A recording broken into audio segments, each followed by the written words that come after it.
Hello বন্ধুরা, tomato গাছের অধিক ফলন পাওয়ার জন্য গাছে পর্যাপ্ত সার দিতে হবে আর গাছের শিকড় বৃদ্ধির জন্য একটা ওষুধ দিতে হবে। এটার নাম হচ্ছে আপনার দেখতে পাচ্ছেন রুটন। এটি দিলে আপনার গাছের শিকড় বৃদ্ধি পাবে আর গাছের যত শিকড় বৃদ্ধি পাবে তত আপনার গাছ ভালো থাকবে এবং ফলনও বেশি হবে।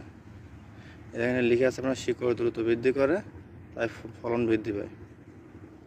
তো আপনার এই রুটনটি গাছে দিবেন, দেখবেন আপনার গাছের ফলন বাড়বে এবং শিকড় বৃদ্ধি হবে। দেখেন নতুন সব শিকড় আপনার এভাবে নতুন এই যে শিকড়, নতুন শিকড় এগুলো বৃদ্ধি হবে। যে ঠিক আছে বন্ধু, তো ওরা